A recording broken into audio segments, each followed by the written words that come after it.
Hello दोस्तों, स्वागत है आपका स्टडी अड्डा 247 चैनल में। मैं हिदन राज फरीद आप लोगों के लिए करंट अफेयर का सेशन लेके आया हूँ। इस सेशन के अंदर अपने सेकेंड वीक ऑफ जुलाई का डिस्कशन करने वाले हैं। बहुत सारी न्यूज़ है हमारे सामने। 8 to 14 डेट का हमारे पास करंट अफेयर रहेगा। चलो स्टार्ट करते हैं सेशन को। ओके, पहला न्यूज़ हमारे सामने है। ठीक है, नॉर्मली हम क्या करते हैं, डे से स्टार्ट करते हैं, पर आज अपने स्टार्ट करने वाले हैं एक स्टेट से। कौन सा स्टेट है? हिमाचल। ठीक है, काफ़ी ब्यूटीफुल स्टेट है। स्टेट के में इन्होंने ऐसा क्या स्टेप लिया है जो न्यूज़ में है, तो हिमाचल एक ऐसा स्टेट बन गया, अपने इंडिया का पहला स्टेट बन गया है to use face ID for the ration.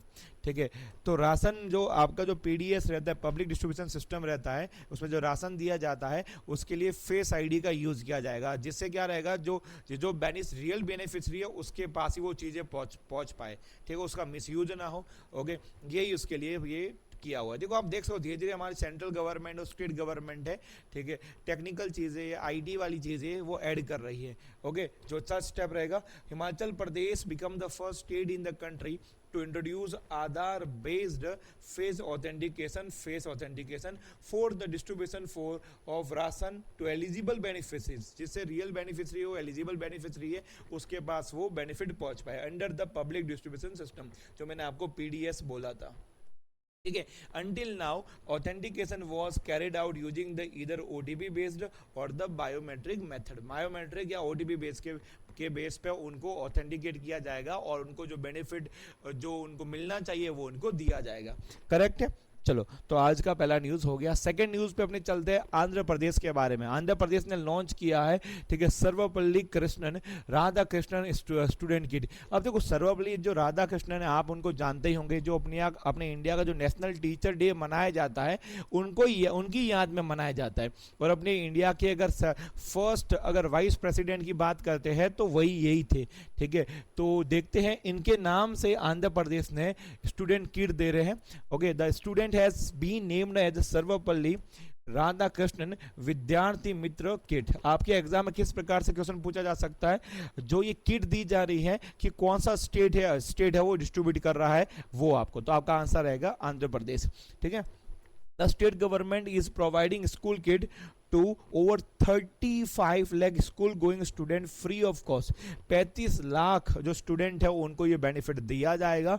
ठीक है, राधा कृष्णन के बारे में हम जाने तो Radha Krishnan served as the country's second president from the 1962 से लेकर 1967। हिज बर्थडे ऑन September 5, और September 5 को अपने इंडिया क्या सेलिब्रेट करता है? टीचर डे सेलिब्रेट करता है। क्लियर है? चलो, सिंपल सी डायरेक्ट न्यूज है, इजी न्यूज थी, इतना कुछ खास टेक्निकल नहीं था। अब देखो, इस वीक के अंदर क्या हुआ, ब्रिक्स का सेशन हुआ। पास्ट वीडियोस के अंदर मैंने ब्रिक्स के बारे में बहुत सारी इंफॉर्मेशन दी है, इस वीडियो के अंदर भी आपको दी जाएगी, और ये भी देखेंगे कि इस ब्रिक्स में क्या क्या चीज़ें निकल के आई है, कौन सा डिक्लेरेशन साइन हुआ है, क्या इंडिया के बेनिफिट के लिए है भी कि नहीं है। चलो देखते हैं। तो देखो, फोटो के अंदर ही आप देख सकते हो, ये जितने भी आपको दिख रहे हैं, ठीक है, ये कौन है? ठीक है, जो ब्राजील में जो समिट हुए ब्रिक्स में, ठीक है, ब्रिक्स वाली समिट हुई, ठीक है, उसके स्टेट हेड आप देख सकते हो, और इंडिया की तरफ से स्टेट हेड के रूप में कौन पहुंचे थे? नरेंद्र मोदी जी। तो BRICS leader call for the global reforms, condemn the violence Iran, Gaza and Kashmir. ठीक है, इन्होंने कहीं ना कहीं वो चाहते हैं, ब्रिक्स नेशन ने एक ऐसी चीज़ पे वो एग्री हो गए कि ग्लोबल में बहुत सारे रिफॉर्म्स होने चाहिए, जैसे आईएमएफ हो गया, वर्ल्ड बैंक हो गया, यूएन हो गया, इन सब में कुछ ना कुछ रिफॉर्म होना चाहिए। और कंडेम भी किया है जो ईरान पे अटैक हुआ है, गाजा पे हुआ है, और कश्मीर पे अटैक हुआ। कश्मीर में आपको पता ही है, पहलगाम वाला जो हमला हुआ वो वाला। ठीक है, तो ये सबको कंडेम भी इन्होंने किया है, तो इंडिया के लिए अच्छी बात है। BRICS strongly condemn the Pahalgam terror attack, जो अलग से मैंने, क्योंकि ये सब तो ओवरऑल बात हुई, इंडिया के लिए अलग से मैंने आपके सामने स्टिकर रखा है। स्टिकर के अंदर क्या बोला हुआ है? BRICS strongly condemn the Pahalgam terror attack, the BRICS nation issued a firm joint statement against the terrorism following the brutal attack in the Jammu Kashmir on the April 22, 2025। ठीक है, तो ऑलरेडी ये चीज आपको पता ही है, बट इसको उन्होंने क्या किया था, एक प्रकार से अपने डिक्लेरेशन के अंदर ऐड किया है। अब कौन से नंबर का समिट है? तो 17वें नंबर का समिट है, जानते हैं उसके बारे में। ठीक है, 17 नंबर का ये ब्रिक्स समिट है। जो अपने इंडिया से किसने इधर पार्टिसिपेट किया, तो आपका आंसर रहेगा नरेंद्र मोदी जी। ठीक है, कहां पर समिट हुआ है? ब्राजील के अंदर, where Indonesia was the welcome as the full BRICS member. ठीक है, इंडोनेशिया एक ऐसा इसके अंदर कंट्री बना है जो फुल मेंबर बन गया। इसके पहले ऑब्जर्व कंट्री था, पर अभी फुल मेंबर अपनी बन चुका है। Okay, leader of the BRICS countries की बात करते हैं तो कहां पर हुआ था, ब्राजील के अंदर एक आपका रियो डी जेनेरो है, ठीक है। ये समिट का डेट था 6 से लेके 7 तारीख का, 6 to 7 जुलाई 2025 वाला, ठीक है। थीम अगर बात करते हैं मोस्ट टाइम पी पार्ट, ये हमें याद रखना है, strengthening the global south cooperation for a more inclusive and sustainable governance की बात की जा रही है। ग्लोबल साउथ के ऊपर उन्होंने कहीं ना कहीं फोकस किया है। ओके चलो, तो ये आपको याद रखना है, पूरा एग्जैक्ट वर्ड टू वर्ड आपको याद रखने की जरूरत नहीं है, ना ही याद होगा, कहीं इतने सारे करंट अफेयर आपका ऐड हो जाएगा तो वो पूरा मिक्स हो जाएगा, मैसअप हो जाता है। तो ग्लोबल साउथ आपको याद रखना है, ठीक है। ग्लोबल साउथ मतलब आप देख सकते हो जो ये पूरा का पूरा ये ब्लॉक बन रहा है, ब्रिक्स बन रहा है, ठीक है, वो ग्लोबल साउथ ही तो है, ठीक है। और ग्लोबल नॉर्थ की बात करते हैं तो वहां पर वेस्टर्न कंट्रीज सब के सब आते हैं। 16वें नंबर की जो ब्रिक्स समिट हुई थी वो कब कहां हुई थी, तो रसिया के कजान शहर के अंदर हुई थी, और तो ये 22 से लेकर 24 अक्टूबर को हुआ था। अगर ये आपने याद नहीं रखोगे तो चलेगा, बट इसके पहले रसिया में हुई थी, ये आपको याद रखना है, ठीक है। 2024 के अंदर ब्रिक्स कैसा एक नेशन है, किस प्रकार का ये ऑर्गेनाइजेशन है, तो BRICS is an intergovernmental forum of emerging economies, ठीक है। तो एक प्रकार से इनफॉर्मल ऑर्गेनाइजेशन है, संगठन है, और कैसा है, इंटर गवर्नमेंट।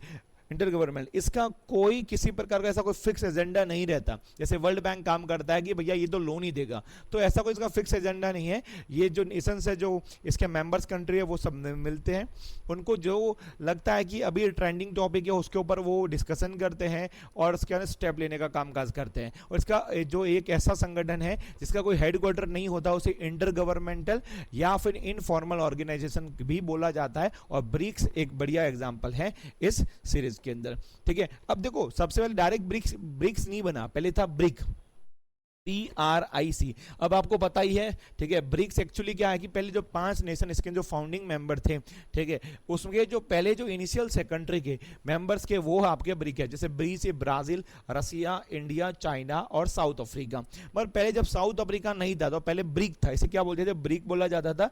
2001 के अंदर उन्होंने इनिशिएट किया था, ठीक है। और ये कौन थे व्यक्ति, इकोनॉमिक्स अर्थशास्त्री से बोलते हैं, जिम ओनील करके थे, to represent fast growing economies. उन्होंने कहीं ना कहीं ये आइडिया दिया था वर्ल्ड के सामने कि ब्रिक करके एक अगर बढ़िया संगठन हो और ये जो एक बढ़िया ग्रुप रहेगा कि वर्ल्ड की फास्टेस्ट जो ग्रोइंग इकोनॉमीज है वो सब के सब है, तो उन्होंने आइडिया दिया था। अब 2009 के अंदर रसिया के अंदर पहली समिट होती है इसकी, तो आप देख सकते हो 2009 के अंदर ये कौन फाउंड हुआ था, ब्रिक बना था। मगर फिर बाद में अगले ही साल 2010 के अंदर साउथ अफ्रीका इसके अंदर ऐड हो जाता है और ब्रिक क्या बन जाता है, ब्रिक्स बन जाता है। ये लास्ट आप लाइन आप देख सकते हो, ठीक है। टू द पॉइंट मैंने आप लोगों के लिए करंट अफेयर लाया है जिससे कुछ समझने में आपको ज्यादा प्रॉब्लम ना आए।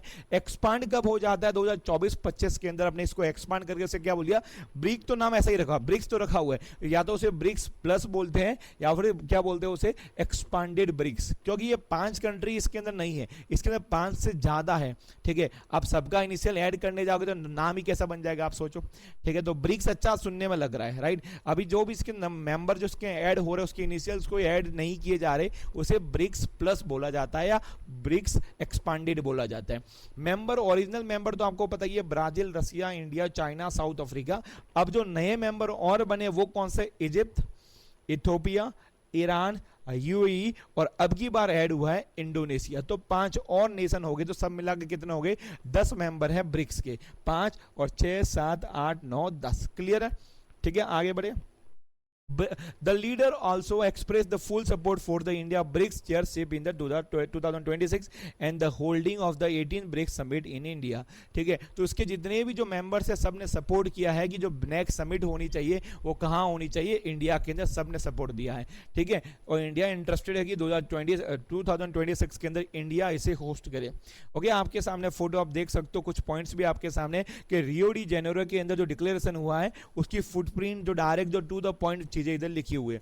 India aspirants to the play the greater role in the United Nation including its security council supported, ठीक है। तो ब्रिक्स चाहता है कि इंडिया किसका पार्ट बने, यूनाइटेड नेशन का पार्ट बने, यूनाइटेड नेशन के सिक्योरिटी काउंसिल के अंदर। ऑलरेडी पास्ट में मैंने वीडियोस के अंदर सिक्योरिटी काउंसिल की कई बार बात की है, यूनाइटेड नेशन की बात हुई है। इवन ये भी बात हुई है कि जम्मू कश्मीर के जो पहलगाम अटैक हुआ था उसके भी कंडेम किया गया है, ठीक है। India long standing push for the comprehensive convention on the international terrorism. Overall कहीं ना कहीं इंडिया ने इस समिट के अंदर टेररिज्म पर ज्यादा बात की है और जो इंडिया की बात है इसके अंदर मानी गई है। ओके, और बात करते हैं ग्लोबल गवर्नेंस रिफॉर्म्स, इस साइड तो चीजें लिखी हुई है, ठीक है। साथ में ये भी देखिए कि देखो अभी गवर्नेंस ग्लोबल जो प्लेटफॉर्म्स है बड़े बड़े, उसके अंदर क्या होना चाहिए, रिफॉर्म होना चाहिए, ठीक है। Call for the urgent reforms, की जल्दी ही रिफॉर्म्स इसके अंदर होने चाहिए। ऐसे कौन कौन से संगठन है, UNSC, IMF international monetary fund है, डब्ल्यूटीओ वर्ल्ड ट्रेड ऑर्गेनाइजेशन है, to reflect 21st century realities, ठीक है। ये तो मतलब 21st सेंचुरीज के अकॉर्डिंग इसमें अंदर इन सब के अंदर जो संगठन मैंने बड़े बड़े बताए, इन सब के अंदर रिफॉर्म्स की नीड है, ऐसा इंडिया चाहता है और ब्रिक्स चाहता है, और ये सब इसके अंदर मेंशन है, ठीक है। और कहीं ना कहीं जो आपकी जो वॉइस और पार्टिसिपेशन किसका है, ग्लोबल साउथ का बढ़ना चाहिए, ये बोलना चाह रहे हैं। पीस एंड सिक्योरिटी की बात करते हैं तो कंडेम किया गया ऑलरेडी, मैंने 2 से 4 बार मैंने आपको बताया। और ब्रिक्स नेशंस ऐसा बोल रहे हैं कि टेररिज्म के खिलाफ क्या है भैया, जीरो आपका टॉलरेंस रहेगा, ऐसा इसके अंदर बात की गई है। और भी पॉइंट है इसके अंदर कि इंडिया जो G20 presidency stretches you for the bringing for the African union into the, आपको पता ही है ऑलरेडी मैंने बताया था कि G20 के अंदर जब इंडिया के अंदर समिट हुई 2023 के अंदर, तो उस समय अफ्रीकन यूनियन है वो इसका पार्ट बना था, उसकी भी बात इधर की गई। ओके चलो, अब इसका और अगर देखते हैं कि और क्या क्या डिक्लेरेशन के अंदर बोला गया, टू द पॉइंट चीजें बताई जा रही है, कोई इतनी हेडेक वाली बात नहीं है। टेक्नोलॉजी एंड एआई की बात करते हैं, ठीक है। तो advocate for the responsible AI governance with the balance between the regulations and the innovation. तो एआई को यूज करना है मगर एक प्रॉपर गवर्नेंस की तरह से, उसका मिसयूज ना हो, कहीं ना कहीं बैलेंस वे में एआई का यूज किया जाए, जिससे क्या रहेगा, रेगुलेशंस और इनोवेशन दोनों ही साथ में चलते रहे, ठीक है। पर्पोज है the BRICS science and the research repository for the global south access. तो कहीं ना कहीं हम क्या करें, सब ब्रिक्स नेशन है वो मिल के, ठीक है, इनोवेशन पे काम करे, रिसर्च पे काम करे, वो बात किया गया है। इकोनॉमिक एंड फाइनेंशियल अपर के अंदर ऐसा एफर्ट्स के अंदर ऐसा बोला गया है, ठीक है, sustainable funding the through the NDB. NDB मतलब न्यू डेवलपमेंट बैंक, जिसे ब्रिक्स बैंक के नाम से भी जाना जाता है। 2015 में ये 2015 के अंदर ये बैंक बनाया गया था, जिसे ब्रिक्स बैंक भी बोलते हैं और न्यू डेवलपमेंट बैंक भी बोला जाता है, ठीक है। तो एनडीबी की बात की जा रही है, ऑन डिमांड आपका रहेगा ड्रिवन प्रिंसिपल की बात है। Stress the building the resilient supply chain for the critical minerals की बात है। Inclusive of the Indonesia, already मैंने आपको बता दिया कि इंडोनेशिया को अब की बार की समिट के अंदर फुल मेंबर बना दिया है, और उसके ये ऐड होते ही ब्रिक्स में कितने मेंबर बन गए, 10 मेंबर बन गए, क्लियर, यही अंदर बोला गया है। और supported India the candidacy to host the COP 33 of UNFCCC in 2028। ये भी ब्रिक्स ने सपोर्ट किया कि इंडिया होस्ट करना चाहिए COP 33, जो कहीं ना कहीं क्लाइमेट अफेयर्स पे होगा, आपका ये जो क्लाइमेट चेंज पे होता है COP 33 पेरिस वाला, ठीक है, वो 2028 की जो उसकी जो मेन चेयरमैनशिप है वो कौन करेगा, इंडिया करे, ऐसा ब्रिक्स चाहता है, ठीक है। चलो 2028 वाली की बात की जाती है, और वही वापस फिर से न्यूज़ आपके सामने रखी है, ठीक है, कि Indonesia join as a full member, 10 countries welcome as a partner, ठीक है। तो सब कंट्रीज ने इसको क्या किया है, वेलकम किया है। Leader of the BRICS nation welcome the Indonesia as a full member, ठीक है, ये आपको याद रखना है, ठीक है। और अपने देख रहे हैं कि आपका है बेलारूस है, बोलीविया है, कजाकिस्तान है, नाइजीरिया है, मलेशिया है, थाईलैंड है, क्यूबा है, वियतनाम है, युगांडा है, उज्बेकिस्तान, ये सब के सब क्या है, पार्टनर कंट्री। देखो बच्चों, डायरेक्ट कभी भी कोई बड़ा जो देश कंट्री होता है वो डायरेक्ट उसको किसी ब्लॉक में डायरेक्ट नहीं जाता है, डायरेक्ट उसे मेंबर नहीं बनाया जाता है। पहले वो पार्टनर कंट्री रहता है, 4-5 साल वो वो अपना रोल प्ले करता है एज अ पार्टनर कंट्री। बाद में सब प्रॉपर उनके इक्वेशन सब सेट हो रहे हैं, जियो पॉलिटिक्स में वो सेट हो रहे हैं, तो लास्टली वो परमानेंट जो उसका मेंबर बन जाता है, ठीक है। तो ये जो कंट्री जो मैंने आपको बोला, ये कौन सा, ये पार्टनर कंट्री, इसे बोला जाता है पार्टनर कंट्री। और जो इंडोनेशिया जो बना है, जो पहले पार्टनर कंट्री था, बट अब किस में कन्वर्ट हो गया है, फुल मेंबर के अंदर कन्वर्ट हो गया, क्लियर है। चलो, जिससे आपको कोई ऐसा कोई कंफ्यूजन ना कि हाँ कि ये क्या है, ये क्या है। कोलंबिया की बात करते हैं, कोलंबिया एंड उज्बेकिस्तान ने ज्वाइन किया है new development bank ahead of the 17 BRICS summit. So 17 जो ब्रिक्स समिट हुई है उसके अंदर जो अब एनडीबी क्या है, मैंने आपको भी जस्ट बताया, इसे ब्रिक्स बैंक के नाम से भी जाना जाता है, जिसे 2015 में बनाया गया था, न्यू डेवलपमेंट बैंक बोला जाता है। उसके अंदर कोलंबिया और उज्बेकिस्तान, देखो ब्रिक्स अलग है, ब्रिक्स बैंक अलग है। अभी तक जो मैंने आपको बातें की वो ब्रिक्स की बातें की है, अभी ब्रिक्स बैंक की बात कर रहा हूं, क्लियर है।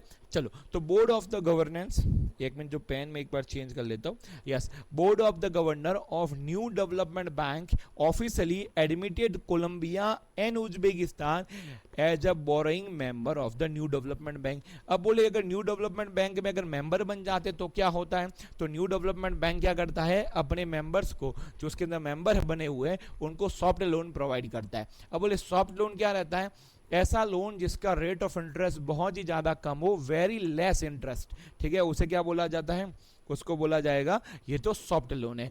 देखो वर्ल्ड के अंदर और भी ऐसे संगठन है और भी ऐसे बैंक है जो सॉफ्ट लोन प्रोवाइड करते हैं, जैसे वर्ल्ड बैंक है, जैसे अगर बात करते हैं एशियन डेवलपमेंट बैंक, इसे एडीबी बोला जाता है, जैसे AIIB है, और जैसे न्यू डेवलपमेंट बैंक है, ठीक है। तो वर्ल्ड के सबसे पॉपुलर अगर देखते हैं सॉफ्ट लोन प्रोवाइड करने के काम क्या जो देते हैं, वो आपके 4 संगठन है जो मैंने आपको बता दिया। और अभी जो डिस्कस कर रहे हैं वो न्यू डेवलपमेंट बैंक के बारे में डिस्कस किया जा रहा है। न्यू डेवलपमेंट बैंक कब बनाया था, 2015 में, ठीक है, ओके। फिर पर्पस क्या है, mobilise resources for the infra and sustainable development project in emerging market economics and developing country. Simple भाषा में वही लोन देने का कामकाज करता है और कुछ भी नहीं करता, ठीक है। हेडक्वार्टर कहाँ पर है, सांघाई, जो चाइना के अंदर है। मेंबर सबके सब मैंने बता दिया, Brazil, Russia, India, China, South Africa, Bangladesh, UAE, Egypt, Algeria, ये सब के सब क्या है, न्यू डेवलपमेंट बैंक के मेंबर है। उरुग्वे अभी क्या बना हुआ है, परपोजिटरी मेंबर बना है, मतलब भविष्य के अंदर ये फुल मेंबर ये भी बन सकता है न्यू डेवलपमेंट बैंक के अंदर। क्लियर है, काफी कुछ हमने जान लिया है ब्रिक्स के बारे में और ब्रिक्स बैंक के बारे में। फाइनली इसको खत्म करते हैं और आगे बढ़ते हैं। आपके सामने एक बढ़िया सी न्यूज है, Indian can now get the UAE's a golden visa without trade licence, पर आपका रहेगा प्रॉपर्टी परचेज, ठीक है। तो ऐसा भी न्यूज में है कि अब इंडियन जो इंडिया वाले हैं, जो UAE में आप रहना चाहते हो, ठीक है, तो आपको गोल्डन वीजा मिल जाएगा। जो पहले अगर आपको गोल्डन वीजा आपको चाहिए रहता था, ठीक है, उसके लिए UAE में जाके आपको कुछ प्रॉपर्टीज में इन्वेस्ट करना पड़ता था, उसके बाद में आपको गोल्डन वीजा मिलता था, राइट। तो अब उन्होंने ये बोला है कि कुछ ही पैसे के अंदर आपको गोल्डन वीजा मिल जाएगा, ठीक है। तो UAE, United Arab Emirates government has launched a new type of the golden visa that allow long term residency without the need to invest in the property or business। तो एक ऐसा visa इन्होंने announce किया है जिसके आपको कोई invest करने की जरूरत नहीं है, बिजनेस में कोई बिजनेस आपको रन करने की जरूरत नहीं है, आपको डायरेक्ट वहां पर लॉन्ग टर्म रेसिडेंसी का वीजा मिल जाएगा, लंबे समय के लिए आप रह सकते हो। Under the new nominated based the visa policy, ऐसी वीजा पॉलिसी निकाली है। Applicant can now obtain the visa bye paying a one time fee of the UAE दिरम। कितने दिरम देने पड़ेंगे, 1 लाख दिरम, 2 बात खत्म। इंडिया का अगर मैं देखा जाऊं तो अप्रोक्स 23 लाख रुपए आपको देना है और UAE में जाके आप रह सकते हो, ऐसा है, ठीक है। और इसके पहले अगर ये गोल्डन वीजा की बात करें तो गोल्डन वीजा कब निकाला था, 2019 के अंदर। बट गोल्डन वीजा के अंदर ऐसा था कि इन्वेस्टर है जो या फिर रेपुटेटेड लोग हैं उनको गोल्डन वीजा दिया जाएगा, हर किसी को नहीं दिया जाएगा। उसके लिए अच्छा खासा पैसा भी लगता है, मोर देन करोड़ लगता है एक्चुअली, 5 to 10 करोड़ का अमाउंट उसमें था, तब जाके वो गोल्डन वीजा मिलता है। तो ये न्यूज है, ठीक है, और ये न्यूज क्या है, फेक है। बड़े बड़े इन्फ्लुएंसर हैं, ठीक है, बड़े बड़े न्यूज चैनल्स हैं, आर्टिकल में ऐसा बोला गया है कि भैया 23 लाख के अंदर आपको UAE के अंदर गोल्डन वीजा मिल जाएगा, ठीक है। तो ये न्यूज़ लाने के पीछे कारण यही है कि ये एक फेक न्यूज़ है, ऐसी कोई न्यूज़ नहीं है, ठीक है, जो ऑफिशियली बोली गई है किसके द्वारा, UAE के द्वारा। जैसे ही ये न्यूज़ हर जगह चलने लगी, इंडियन बहुत सारे एक्साइटेड हुए कि मात्र 23 लाख के अंदर आपको UAE के अंदर आप परमानेंट आपका या फिर लॉन्ग टर्म आपका रेसिडेंसी मिल जाएगा। तो लोगों ने अप्लाई करना कहीं ना कहीं स्टार्ट कर दिया, बट ऐसी कोई लिंक है ही नहीं, ठीक है। तो पूरी की पूरी एक फेक न्यूज़ थी, ठीक है। तो यही इसके लिए मैंने आपको इधर एक फेक का आपके सामने रखा है कि ऐसा न्यूज़ है ही नहीं, ठीक है, पता नहीं किसके द्वारा बनाया गया है। मगर आप जब जैसे लिखोगे तो पूरा इंटरनेट भरा पड़ा है, न्यूज चैनल भरे पड़े हैं जिन्होंने ये सब के सब न्यूज़ बता दिए, ठीक है। चलो आगे बढ़ते हैं। तो हम आपको करंट अफेयर के साथ में ये भी बात मैं आपको कभी कभी बताऊंगा कि अगर मार्केट में कुछ ज़्यादा ही न्यूज़ फैली गई है मगर वो सच है तो ऑफकोर्स न्यूज़ इधर आ ही जाएगी, फेक है तो वो भी आपके सामने लाई जाएगी। एलोन मस्क को तो आप जानते हो, ठीक है, इस दुनिया का, ये पृथ्वी का, इस प्लेनेट का सबसे अमीर व्यक्ति है ये भैया। और ये थोड़े थोड़े स्टेबल तो है ही, कभी कभी अनस्टेबल भी हो जाते हैं, ठीक है। तो ऑफ कोर्स इनका और ट्रम्प की बढ़िया जोड़ी लग रही थी, बट ट्रम्प और इनके बीच में हो गया ब्रेकअप। जैसे ब्रेकअप हो गया तो इन्होंने अनाउंस कर दिया, एक काम करते हैं, ठीक है। अब मैं तो, जैसे आपको पता हो कि नहीं बताओ कि अब आपको किसी का भी, जैसे इंडिया का अगर आपको प्रेसिडेंट बनना है तो सबसे पहले क्या होना चाहिए, सिटीजन ऑफ इंडिया होना चाहिए, ठीक है। तो और ये भाई साहब है वो सिटीजन, कहीं ना कहीं उनका जन्म वहाँ पर नहीं हुआ, इसकी वजह से ये प्रेसिडेंट नहीं बन सकते। तो उन्होंने क्या कर दिया, उन्होंने अपनी खुद की एक पार्टी बना दी है, ठीक है, और वही अभी न्यूज़ में है। Elon Musk launches a new political party in the US, और उसका नाम है द अमेरिका पार्टी। आपको याद रखना है द अमेरिका पार्टी किसकी है, who own the America party, तो आपका आंसर रहेगा एलन मस्क, ठीक है। तो must declare that the he would start his own political party, the American party, aiming to challenge the two party system dominated by the Republican and Democratic. देखो जैसे अपने India में दो alliance है, अपने इंडिया कैसा है, मल्टी पार्टी डेमोक्रेसी सिस्टम है, पर अलायंस दो ही है। अलायंस अगर बात करते हैं तो एक आपको मिलेगा एनडीए और एक मिलेगा आपको यूपीए। एनडीए मतलब नेशनल डेमोक्रेटिक अलायंस, यूपीए मतलब आपका रहेगा यूनाइटेड प्रोग्रेसिव अलायंस। बीजेपी और कांग्रेस सिंपल ये बोला जाए तो लीडर ये है इन अलायंस के अंदर। अभी जो सरकार किसकी है, एनडीए की है, क्लियर है। तो वहां पर ऐसे दो आपके पार्टीज हैं, अलायंस नहीं है, दो पार्टी है, एक है रिपब्लिकन और एक है डेमोक्रेटिक, ठीक है। इन्होंने बोला एक काम करते हैं कि भैया हम हमारी खुद की एक और पार्टी बनाई गई, ठीक है, इनके इन दोनों के अलावा, उसका नाम है द अमेरिका पार्टी, ठीक है। चलो, although the Musk was born outside the US, मैंने आपको बता दिया he is ineligible to run for the president, वो नहीं बन सकते। he has not disclosed who will lead the new party, अभी तक इन्होंने ये नहीं बताया कि इस पार्टी को लीड कौन करेगा। अभी भी नई नई धीरे धीरे चीजें है वो डिस्क्लोज की जाएगी, ओके।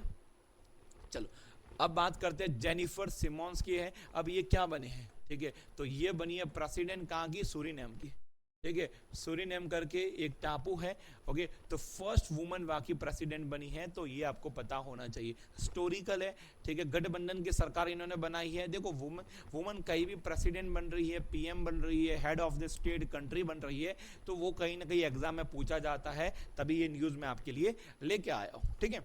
तो ये फोटो आपके सामने देख सकते हो, और ये कहाँ पर, ये सूरीनेम है कहाँ पर, एक्चुअली वाली लोकेशन कहाँ पर, ठीक है। तो ये आप जाते हो लेटिन अमेरिका में, आप जाते हो, ये आपका है कैरेबियन सी है, इधर वेनेजुएला है, कोलंबिया है, इक्वाडोर है, पेरू है, बोलीविया है, ब्राजील है, और ब्राजील के ऊपर आपको मिलेगा सूरीनेम, ठीक है, ओके। तो ये एक लोकेशन बता दिया, और मैडम का फोटो ये रहा, और उनके सामने उनकी करेंसी, कैपिटल और कहाँ पर लोकेटेड है, साउथ अमेरिका के अंदर, ये भी आपको बता दिया गया है, ठीक है। क्योंकि ये सब चीजें कहाँ पूछी जाती है, स्टैटिक जीके के अंदर पूछी जाती है, और ये मैंने बता दिया। और पहले ही चीज, पहला वीडियो देखो, और उसके बाद में आपको क्या करना है, इस एक बार आपको गो थ्रू हो जाना है हमारी पीडीएफ, ठीक है। और उसके बाद में आपको टेस्ट देना है, कहां से, स्टडी अड्डा 247 से आपको टेस्ट मिल जाएगा, ओके। चलो, आईसीसी ने अपॉइंट किया है, अपॉइंटमेंट के बारे में बात करते हैं। संजोग गुप्ता, ये भाई साहब है, ठीक है, ये क्या बने हैं, न्यू सीईओ बने हैं आईसीसी। आईसीसी तो आपको पता ही है, इंटरनेशनल क्रिकेट काउंसिल, जिसका हेडक्वार्टर कहां पर है, दुबई के अंदर है, ठीक है। इन्होंने अनाउंस किया है कि जो ये भाई साहब है संजोग गुप्ता, ये क्या है, सीईओ। और चेयरमैन की बात करते तो कौन है चेयरमैन, आप कमेंट सेक्शन में बताओ कि कौन चेयरमैन है आईसीसी के, ठीक है। चलो, इंडियन है ऑफ कोर्स। संजोग Gupta currently the CEO sports and the live experience. उन्होंने उनका पास्ट में बात हुई है, पहले ये क्या थे, ठीक है। पहले के बारे में आपको नहीं पता, चल जाएगा, अभी क्या है वो मैंने आपको, अभी का ये अपॉइंट हुआ है, ये आपको याद रखना है, ठीक है। नेक्स्ट न्यूज पे चलते हैं, सुकन्या सोनोवाल करके, ठीक है। Sukanya Sonowal become the Commonwealth youth piece ambassador, ठीक है। तो इंडियन है, और ये बनी है कॉमनवेल्थ यूथ पीस कीपर, आपको याद रखना है, पीस एम्बेसडर बनी है, तो आपको याद पता होना चाहिए, ये है मैडम, ठीक है। इनके बारे में और थोड़ा जानते हैं कि Sonowal will serve as a lead Commonwealth and the public relation for the year रहेगा 2025 से लेकर 27। ये टर्म भी उनका याद रखना है कि ये लीड, ये प्रकार से कहीं ना कहीं कम्युनिकेशन एंड पब्लिक रिलेशन का ये काम करे, उसको लीड करने का कामकाज करेगी, ठीक है। Indian institute of the technology Guwahati student Sukanya, ये कहाँ पढ़ रही है, ये बता दिया, आईआईटी गुवाहाटी के अंदर पढ़ रही है, ठीक है। ये सेलेक्ट हुई है Commonwealth youth piece ambassador, a leadership position in the Commonwealth youth piece ambassador network executive committee के द्वारा ये मैडम सेलेक्ट हुई है। ठीक है, चलो अब आगे बात करते हैं। ठीक है, नेक्स्ट न्यूज है हरविंदर के बारे में। Harvinder Singh win the gold in the recurve man open at the Asia para archery championship. तो ये जो भाई साहब है, ये आपको फोटो में दिख रहे हैं, इनका नाम है हरविंदर सिंह। ठीक है, पैरा आर्चरी चैंपियनशिप हुआ था, इसके अंदर ये गोल्ड जीत के आया है। देखो, कोई भी अपने इंडिया का स्पोर्ट्स है, चाहे नॉर्मल है चाहे पैरा वाला है, ठीक है, अगर कोई गोल्ड जीत के आ रहा है तो अपने एग्जाम में पूछा जाता है। क्रिकेट की न्यूज इतनी पूछी नहीं जा रही, बट पैरा वगैरह है तो इसकी ज़्यादा पूछी जाती है। ठीक है, तो वुमन वर्ल्ड का नंबर 1 है। ओके, और पैरालंपिक की बात कर रहे हैं जिनका नाम है हरविंदर सिंह। ये इन्होंने 2 गोल्ड जीत के आए। कितने गोल्ड भी, कितने 2 जीत के आए। 2 gold medal at Beijing 2025 Asian para archery championship के अंदर। ठीक है, तो आपको याद रखना है India ended the competition at the second spot. ठीक है, और नंबर 1 पे आया वो भी देख लेंगे, बट पहले इंडिया ने टोटल मेडल कितने जीते हैं वो देख ले। देखो, 3 तो गोल्ड है, 3 सिल्वर है और 3 ब्रॉन्ज है, टोटल कितने हो गए 9। तो इंडिया ने टोटल 9 मेडल जीत के आए। ठीक है, नंबर 1 पे कौन है, चाइना, और चाइना ने कितने जीते हैं 10 गोल्ड जीत के आए हैं। 10 तो गोल्ड जीते हैं, टोटल तो और ज्यादा है। 10 गोल्ड है, 4 सिल्वर है और 3 ब्रॉन्ज है, 17 मेडल जीत के आए। ठीक है, तो हमारे टोटल जितने मेडल नहीं है उससे ज्यादा तो चाइना गोल्ड जीत के आ रहा है। देखो चाइना कितना आगे, आप देखिए। ठीक है, अब देख रहे हैं कि 3 gold for the India, gold के लिए टोटल हमारी इंडिया के 3 गोल्ड है, और किन किन लोगों ने लाए वो एक बार देख लेते हैं। Harvinder won the gold in the recurve open the mixed team event along with the Bhavna. ठीक है, भावना के साथ में, क्योंकि इसमें क्या रहता है कि पूरा एक प्रकार मिक्स टीम रहती है। ठीक है, उसके अंदर भावना उनके साथ थे और हरविंदर, ये दोनों ने मिलकर एक गोल्ड लाया। एक चीज हो गया, हरविंदर ने गोल्ड अलग से एक और जीता रिकर्व में ओपन के अंदर। ठीक है, तो एक तो टीम के साथ हरविंदर ने जीता है और अलग से एक जीता है, और एक जो टीम के साथ जीता है उसके अंदर भावना और हरविंदर दोनों साथ में। तो ये 2 मेडल हो गए। तीसरा के शीतल देवी, आपको याद रखना, Sheetal Devi and Jyoti won the gold in the. ठीक है, तो तीसरा है वो शीतल देवी और ज्योति, ये दोनों ने मिल के टीम में थे और उन्होंने गोल्ड लाया। तो तीनों गोल्ड की मैंने आपको जानकारी बता दी। और ये कहां पर पैरा आर्चरी चैंपियनशिप की बात की जा रही है। सॉकर की न्यूज है, मैक्सिको ने बीट किया यूएस को। ठीक है, और to win the 10th gold cup title. कुछ भी आपको डिटेल नहीं पता है, सबको मारो गोली, आपको इतना याद रखना है कि सॉकर मतलब फुटबॉल की बात की जा रही है। ठीक है, ये मैक्सिको ने हराया है यूएस को, या फिर बोल सकते हैं मैक्सिको जीता है गोल्ड कप टाइटल। कौन से नंबर का है, 10वें का। ठीक है, फोटो आप देख सकते हो, काफी खुश लग रहे हैं मैक्सिको के प्लेयर्स। ठीक है, okay, Japanese coast guard ship arrive, जिसका नाम क्या है वो भी देखेंगे। तो जापानीज का जो कोस्ट गार्ड शिप है वो इंडिया आ गया है। इंडिया में भी कहाँ पर, चेन्नई में आया, किसके लिए, फॉर द जॉइंट एक्सरसाइज। ठीक है, तो कोस्ट गार्ड वाले भी एक्सरसाइज करते हैं। ओके, और उसका नाम भी देखेंगे, बट पहले तो इसका शिप का नाम क्या ये देखते हैं। तो इट सुकुसीमा करके, सुकुसीमा याद रखना। ठीक है, नाम ऐसा है कि आप तुक्का ही मारोगे तो भी काम हो जाएगा। Itsukushima arrive at the Chennai port for the 6-day visit as a part of the JCG, मतलब आपका रहेगा ज्वाइंट जो कोस्ट गार्ड है, the global ocean voyage training in the Chennai. ठीक है, the visit highlights the deep and the enduring the bond between the Indian coast guard और Japan. Of course हमारे कहीं ना कहीं इतनी अंडरस्टैंडिंग बैठी हुई तभी तो हम एक्सरसाइज कर रहे हैं, अदरवाइज तो नहीं करते। ठीक है, तो ये कहीं ना कहीं ज़्यादा आइडिया देने का कामकाज करता है। फिर आगे और देखते हैं, following the Chennai visit the JCGS, जो इसकी बात कर रहे हैं, जो शिप है जिसका नाम है Itsukushima, will participate in a joint sea exercise name, जिसका नाम क्या है, जय माता। मेन चीज ये हमारे लिए है कि जय माता, जा माता, सॉरी जय माता नहीं है वो जा माता है, जिसे इंग्लिश में बोलते हैं सी यू लेटर। ठीक है, सी यू लेटर बोला जाता है in the Japanese with the ICG on the जुलाई 12, 2025। ठीक है, तो जा माता मतलब उसे बोला जाता है सी यू लेटर, इस एक्सरसाइज का नाम है। ये आपको मेन याद रखना है, इसके लिए पूरी की पूरी मैं लाइन आपके लिए पढ़ रहा था। और ये इस प्रकार से ये आपको दिखेगा, सुकुशिमा करके जो ये शिप है, जो वहाँ का coast guard, Japanese coast guard का शिप आपके सामने दिखेगा। क्लियर है, चलो।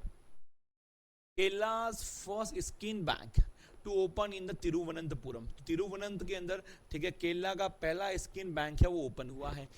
ठीक है, Kerala's first skin bank is ready at the government medical college Thiruvananthapuram. ठीक है, अब स्किन भी आप देखते हो, उसकी स्किन जो निकाली जाती है उसे इकट्ठा की जाती है, किसी और बॉडी पे लगाई जाती है, ये सब भी काम काज होने भी लग गया है। द इनॉग्रेशन मतलब उद्घाटन किया गया है of the facility has been scheduled for the July 15 to the coincide with the world plastic surgery day observance. ठीक है, तो ये आपको याद रखना है इतना वाला। बाकी वही है, ठीक है, स्किन्स बैंक है, कलेक्ट किया जाएगा, जो डोनर है जो अपनी स्किन है वो डोनेट करना चाहता है तो वो भी आप डोनेट कर सकते हो, इधर कलेक्ट किया जाएगा, लगाया जाएगा, वो रहता है स्किन बैंक बोला जाता है उसे। ठीक है, तो तिरुवनंतपुरम आपको याद रखना है। मोदी जी हर वीक न्यूज में रहते हैं, तो मोदी जी गए हैं कहां पर, नामीबिया। ठीक है, नामीबिया करके, ठीक है, PM Modi to arrive in the Namibia, okay, Namibia on historic visit in the deepen ties. ठीक है, अब इंडिया वहां पर क्यों गया है, वहां पर मोदी जी क्यों विजिट किए, उसके पीछे रीजन भी देख लेते हैं, और क्या क्या चीजें हमें मिल रही है नामीबिया से, हमें क्या क्या बेनिफिट होने वाला है ये देखने वाले। तो पहली बार तो देख रहे हैं कि 27 साल में पहले कोई इंडिया का पीएम गया है तो वो आपके मोदी जी है। ठीक है, और की एग्रीमेंट क्या हुआ है, इंट्रोडक्शन ऑफ द यूपीआई, वहां पर यूपीआई चलेगा to strengthen the India tie with the global south, ये याद रखना है। और नामीबिया के जो प्रेसिडेंट है वो कौन है, तो आपका रहेगा नंदी, आपको याद रखना है, पास्ट में मैंने बताया कि नंदी याद रखना है, नामीबिया से Nandi. Namibia is the third largest producer, main चीज हमारे लिए ये है, जो ये लाइन आ रही है, third largest producer of the uranium, ये हमें चाहिए। वर्ल्ड का सबसे ज्यादा यूरेनियम, थर्ड लार्जेस्ट बात करते हैं तो नामीबिया के पास है, and one of the largest producer of the lithium, lithium है, जिंक है, रेयर अर्थ मेटल्स है, तो ये सब के सब नामीबिया के पास है। बट देखो नामीबिया के पास ये सब नेचुरल चीजें तो है, ठीक है, मगर उनको सोर्स करने का, माइनिंग करने के लिए इतना फंड नहीं है, पैसा नहीं है, तो कहीं ना कहीं इंडिया नामीबिया पार्टनरशिप कर रहा है इस चीज के अंदर, और इंडिया चाहता है, अभी हुई नहीं प्रॉपर, पर अगर हो जाए तो वो चीज को हम क्या करें, एक्सट्रैक्ट करेंगे, निकालेंगे, और उसके बाद में सप्लाई करने का काम करेंगे। सप्लाई से इंडिया की जो नीड है उसको पूरे करेंगे, फिर बाद में एक्सपोर्ट भी हम करेंगे। ठीक है, तो ये मेन हमारा ध्येय है, ऑब्जेक्टिव है। Indian investment in the Namibia are estimated at the nearly $800 million, largely in the mining sector including the zinc and the diamond। ठीक है, तो इंडिया इसमें इन्वेस्ट कर रहा है, उनके माइनिंग क्षेत्र के अंदर $800 मिलियन जितना पैसा इन्वेस्ट कर रहा है। ठीक है, तो आप देख सकते हो जो मैंने आपको बता दिया। A notable symbol of the trust between the two nation remain the translocation of 8 cheetahs from the Namibia to India Kuno national park in 2022। ये 2022 की न्यूज है कि जो नामीबिया के जो 8 चीता थे वो इंडिया के कुनो नेशनल पार्क के अंदर लाए गए थे, ये आपको याद रखना है। The world first intercontinental transfer of the major foreign species. ठीक है, तो वर्ल्ड का पहला ऐसा हुआ था, ठीक है, कि नामीबिया की कोई चीज है वो कहीं ना कहीं ट्रांसफर की इंडिया के अंदर। Okay, world first intercontinental transfer हुआ था। ठीक है, चलो, तो ये बात हो गई। फिर एक और चीज़, अब मोदी जी जहाँ जाते हैं इन देशों के जो भी प्रेसिडेंट और पीएम है वो हाईएस्ट सिविलियन ऑफर जो अवार्ड रहता है वो उनको ऑफर कर दिया जाता है। ठीक है, तो फोटो में आप देख सकते हो, ये जो मैडम है इनका नाम है नंदी है और ये प्रेसिडेंट है। ठीक है, और इन्होंने क्या है, नामीबिया का हाईएस्ट सिविलियन अवार्ड, इसका नाम है order of the most ancient Welwitschia, आपका रहेगा मीना बिल्स करके, ये आपका है वो अवार्ड इनको दे दिया गया है। ठीक है, तो ऑफ कोर्स अभी तक मैंने लास्ट वीक के अंदर बहुत सारे अवार्ड उनको मैंने बताए थे, अब तक तो लास्ट वीक के अंदर 26 हो गए थे, और अब अगर ये इसको ऐड करते तो 27 जितने अवार्ड हो जाते हैं। हाईएस्ट अवार्ड की बात की जा रही है, या तो फर्स्ट हाईएस्ट या सेकंड हाईएस्ट अवार्ड से वो दिए गए मोदी जी को, अब तक उनके कलेक्शन हो जाता है 27 वाला। तो this is the 27th international honour bestow upon the prime minister Modi by the foreign government सीज he assumed office in the May 2014 से अभी तक देखा जा रहा है, तो 27 अभी तक इनको हाईएस्ट अवार्ड मिल गए। ठीक है, चलो, दिल्ली का एयरपोर्ट है वो वर्ल्ड का 9th नंबर का 90 नंबर का बिजिएस्ट एयरपोर्ट बना हुआ है। ठीक है, तो अब इतना हमें ये भी देखना पड़ेगा कि पहला एयरपोर्ट कौन है जो सबसे ज्यादा बिजी है, वो भी एक बार जानते हैं।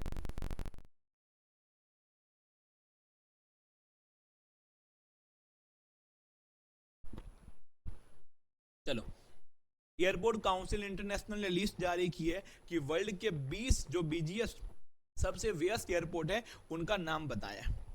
ठीक है, तो दिल्ली का एयरपोर्ट आता है 90 नंबर का। ठीक है, handling more than 7.7 crore passenger in 2024। देख सकते हो यार, एक एयरपोर्ट एक साल में इतने सारे लोगों को हैंडल कर रहा है, बहुत बड़ी बात है, ठीक है। और टॉप पे कौन आता है? यूएसए का आता है। एटलांटा एयरपोर्ट है जो यूएस में, सेकंड नंबर पे दुबई है, और थर्ड वाला है Dallas Fort Worth airport in the US, ठीक है। तो फर्स्ट सेकंड थर्ड मैंने आपको बता दिए। और अभी जो अपने इंडिया वाला जो इंदिरा गांधी इंटरनेशनल एयरपोर्ट है जो दिल्ली में आया हुआ है, वो आता है 90 नंबर का, आपको याद रखना है। क्लियर है?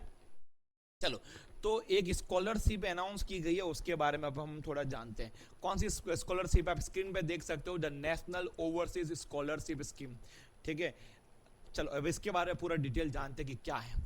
ओके, सबसे पहले तो इस स्कीम को किसने अनाउंस किया? पहला काम तो ये पहला, एक एक पॉइंट टू पॉइंट अपने समझते हैं।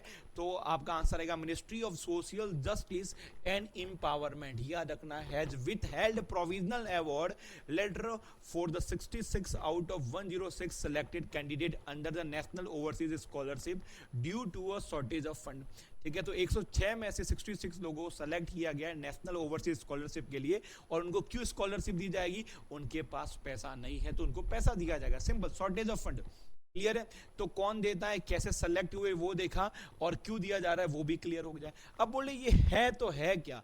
What is the national overseas scholarship scheme, है क्या? तो जानते हैं, द सेंट्रल सेक्टर स्कीम, एक प्रकार से कैसे स्कीम है, सेंट्रल गवर्नमेंट की स्कीम है, that enable student from the आपका रहेगा marginalisation communities to the pursue higher education abroad, master और the PhD by the offering financial assistant for the tuition, living expense and other cost, launched by the Ministry of the Social Justice। Overall ये क्या कर रहे हैं कि ऐसे कोई overall सरकार कहीं ना कहीं इनको पैसा दे रही है कि आप जाओ विदेश में, अब्रॉड में जाओ, और वहाँ पर आपको जो हायर एजुकेशन है वो आपका करना है, वहाँ पर रहने का खाने का भी आपको पैसा दिया जाएगा, ना कि ट्यूशन फीस, ठीक है।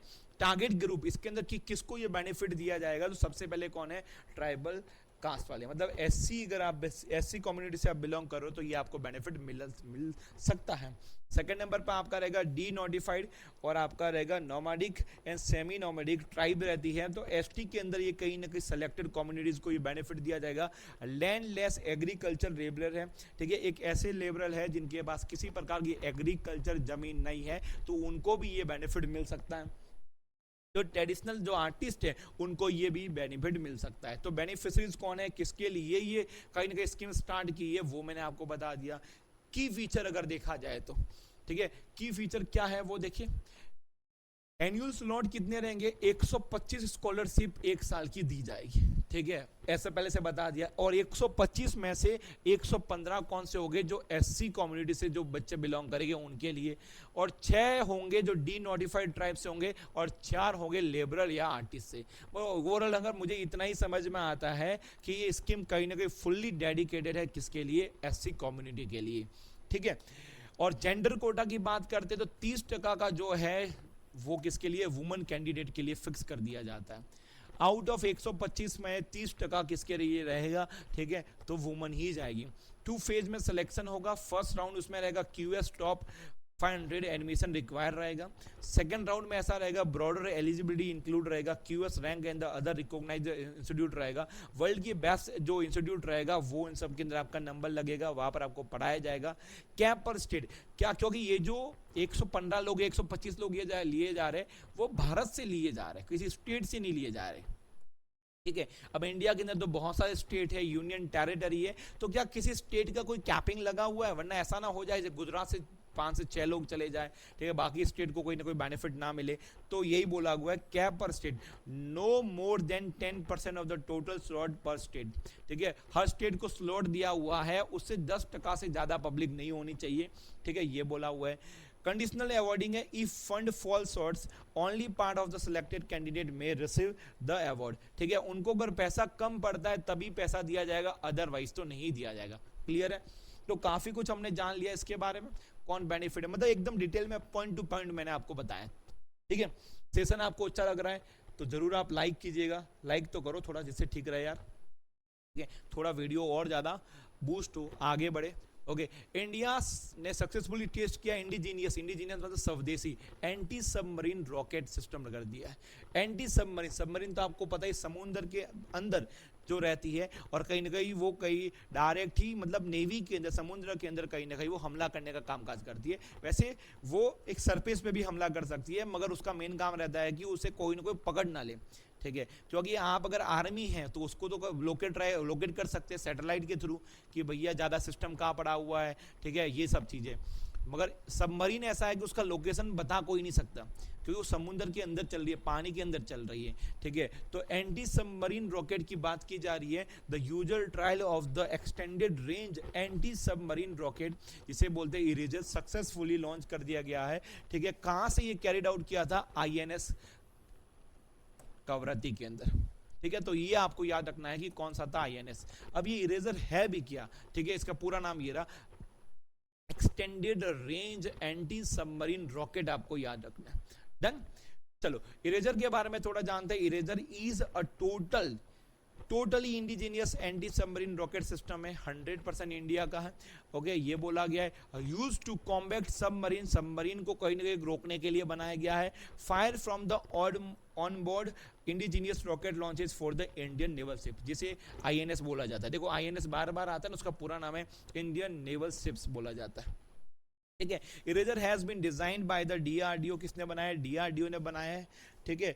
और भी इसके अंदर DRDO के अंदर साथ में और भी कौन थे? पुणे वाले लोग इसके अंदर ऐड थे, ठीक है। ऐसे करके इरेजर को बनाया गया। तो मेन काम क्या है, कैसे काम करता है, वो थोड़ा मैंने आपको बता दिया। नेक्स्ट न्यूज पे चलते हैं। MIB ने लॉन्च किया है Kala Setu real time language tag for the Bharat challenge, ठीक है। रियल टाइम में लैंग्वेज वो चेंज होने का, उसका ट्रांसलेट करने का कामकाज करेगा, एक ऐसा सॉफ्टवेयर बनाया गया है, ठीक है। किसने बनाया? Ministry of the information and broadcasting through its the WaveX startup. Startup का नाम क्या है? वेवएक्स। एक्सीलरेट करेगा कहीं ना कहीं प्लेटफॉर्म है, लॉन्च इसका नाम है काला सेतु। नाम क्या है? Kala Setu real time language tag for the Bharat, ठीक है। इसने बनाया, फिर से एक बार बोल रहा हूं, वेवएक्स। ओके, क्या करता है? रियल टाइम में लैंग्वेज को ट्रांसलेट करने का काम करेगा, रियल टाइम लैंग्वेज के लिए है। This nation wide initiative invites India the leading AI startup for the develop indigenous. अब आपको पता ही, जैसे जैसे मैं 1-2 हफ्ते से मैंने बहुत सारी चीज़ें मैंने आपको बताई है, ठीक है। और न्यूज़ में आ रखा है कि इंडिया भी चाहता है कि अपने खुद के AI चैट बॉक्स बने, जैसे चाइना का डिप्सिक है, ठीक है। और उसके बाद में और देख रहे हैं तो ओपन AI का आप देख रहे हो तो कौन सा वाला है? Chat GPT। ऐसे तो और भी हमारे बहुत सारे लैंग्वेज MLM वगैरह बनाना चाहते हैं। इसी प्रोसेस के अंदर ऐसे काला सेतु वगैरह ये सब चीज़ें निकाली जा रही है। Scalable solution for the automated generation of audio, video and graphic content from the textual inputs. मतलब ऐसा है कि आपको चीज़ें एंटर करनी है और वो आपको रिजल्ट में क्या देगा? ऑडियो भी देगा, वीडियो भी देगा और ग्राफिक्स कंटेंट देने का भी कामकाज करेगा। क्यों? With support for the multiple Indian language, और सब अपने इंडिया की लैंग्वेज को सपोर्ट करने का कामकाज भी करेगा। भाषा सेतु एक और है, ये तो कौन सा था? काला सेतु। एक भाषा सेतु भी है, रियल टाइम लैंग्वेज ट्रांसलेशन रहेगा, ठीक है। जो रियल टाइम में क्या रहेगा, तो लैंग्वेज को ट्रांसलेट करने का कामकाज करेगा। और ये 30 जून 2025 को आया था इसका, और ये भी किसने किया था? वेवएक्स ने किया था। तो एक तो भाषा सेतु है और एक कौन सा है? काला सेतु है, दोनों याद रखना। वेवएक्स के बारे में थोड़ा जानते हैं। WaveX is the dedicated startup accelerator platform launched under the, किसने किया था? Launch under the ministry of the information and broadcasting waves initiative. कौन सा इनिशिएटिव था? वेव। एम्ड क्या करता है? Nurturing innovation in the media, entertainment and the language technology sector. तो गवर्नमेंट ऑफ इंडिया की एक मिनिस्ट्री है जिसका नाम है ministry of the information and broadcasting. इन्होंने इनिशिएटिव निकाला था, उसका नाम था वेव। और वेव निकालने के पीछे मेन पर्पज क्या है कि कहीं ना कहीं हमारा इनोवेशन हो मीडिया के अंदर, एंटरटेनमेंट के अंदर। और उसके अंदर ही क्या कर दिया? एक वेवएक्स करके स्टार्टअप बना दिया। और वेवएक्स ने क्या कर दिया है? लैंग्वेज के लिए MLM वगैरह बना है। एक तो है भाषा सेतु और एक है काला सेतु। क्लियर है? न्यूज पूरी मैंने एक बार आपको कंक्लूड करके मैंने बता दिया, जिससे आपको समझ में आ जाए। ओके, आगे बढ़ते हैं। Next news, Pandit Deendayal Upadhyay poverty free village scheme. तो ऐसे हम राजस्थान गवर्नमेंट ने ऐसा स्कीम निकाली है कि ऐसे गांव बनाए जाए जहां पर कोई किसी प्रकार का, 1 मिनट, ऐसे गांव बनाए जाए जहां पर बिल्कुल भी पॉवर्टी नहीं हो, गरीबी मुक्त गांव बनाए जाए, ठीक है। और उन गांवों का नाम रखा गया है Pandit Deendayal Upadhyay poverty free village, ठीक है। चलो, इसका एम क्या है, empower rural below poverty line, BPL वाले लोग हैं उनको इकोनॉमिकली और हेल्प किया जाएगा, ठीक है। उनको पॉवर्टी से बाहर निकालने का कामकाज किया जाएगा। इसके लिए क्या पैसा दिया जाएगा, मौके दिए जाएंगे उनको रोजगार के, ठीक है। और डिटेल में जानते हैं, ये स्कीम टारगेट करेगा 5000 विलेज को फर्स्ट फेज के अंदर। इसके लिए राजस्थान गवर्नमेंट ने 300 करोड़ रुपया रखा है, ठीक है, याद रखिएगा। It focus on the financial support, skill development and income generation. मैंने आपको पहले ही बता दिया था, तभी तो जाके तो जो गांव के अंदर रिफॉर्म आएगा, फाइनेंशियल सपोर्ट पैसा दिया जाएगा, स्किल डेवलपमेंट और इनकम जनरेशन के साधन क्रिएट किया जाएंगे, जिससे गांव के लोगों के पास कहीं ना कहीं पैसा आ जाए और गरीबी हट जाएगी।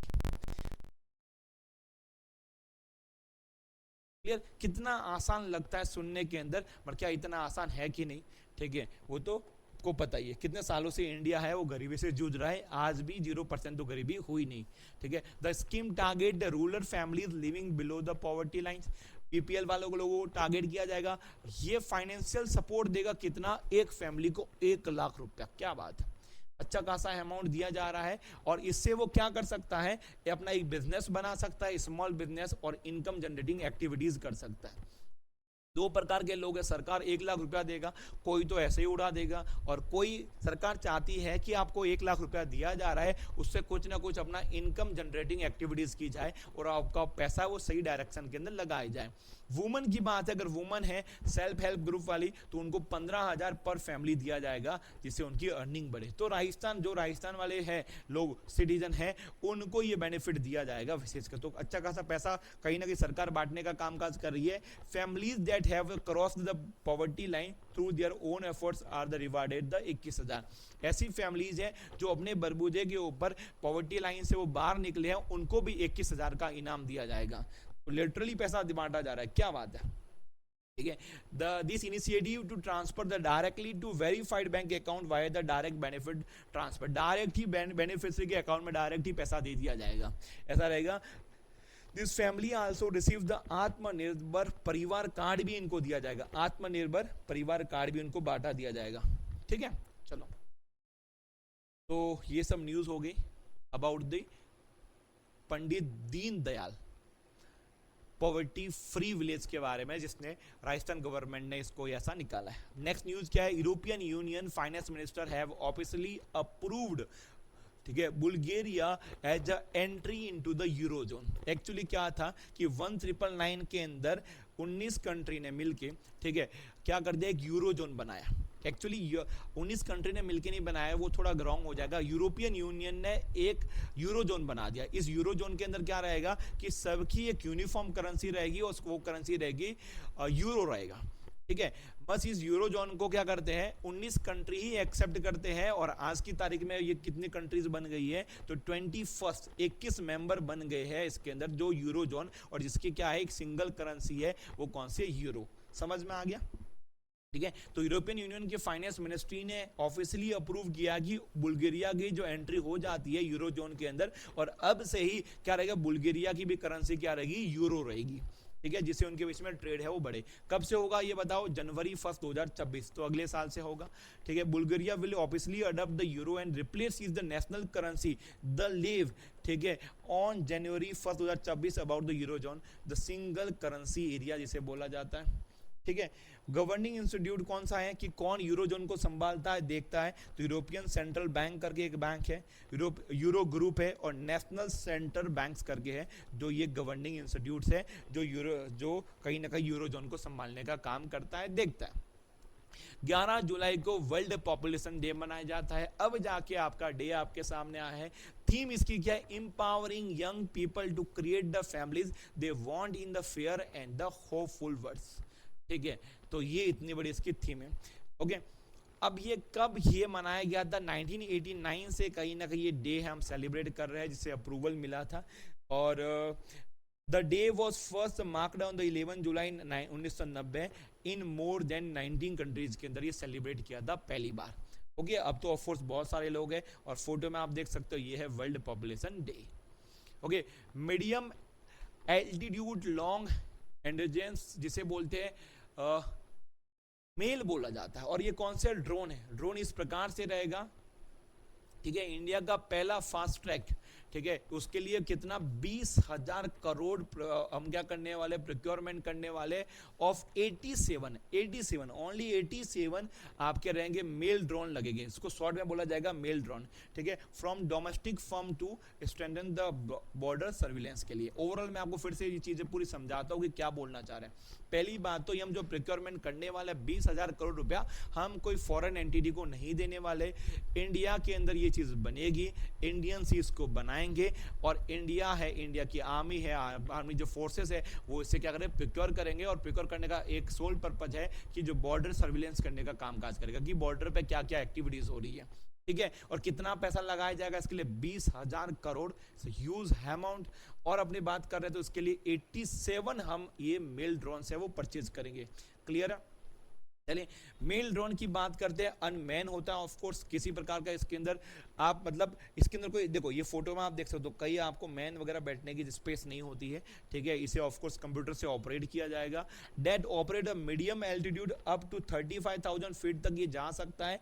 Are capable of the sustainable flights for the covering 30 hour, 30 घंटे तक ये फ्लाइट कर सकता है। क्या बात है, ठीक है। They are use for the intelligence, किसके लिए यूज होगा, इंटेलिजेंस सर्विलेंस के लिए, और आपका रहेगा रिकॉन्सनेंस के लिए रहेगा, एंड लिमिटेड कॉम्बैक्ट मिशन, जो कॉम्बैक्ट मिशन होगा वहां पर भी यूज कर सकते हैं। तो मल्टीपर्पज ड्रोन आप बोल सकते हो, मल्टीपल जगह पर इसको यूज करा जा सकता है। और डेवलप किया जा रहा है मेक इन इंडिया के इनिशिएटिव के अंदर। 60% इसके अंदर चीजें होगी वो इंडियंस यूज की जाएगी, ठीक है। क्लियर है, डन। इसके पहले अभी तो इंडियन के पास में आ गया, पर इसके पहले ऐसे प्रकार के ड्रोन की जो नीड होती थी वो इजराइल से पूरा करते थे। इजराइल ऐसे ड्रोन है वो हमें क्या करता था, इंपोर्ट करवाता था, एक्सपोर्ट करता था, हम इंपोर्ट करते थे उनके पास से।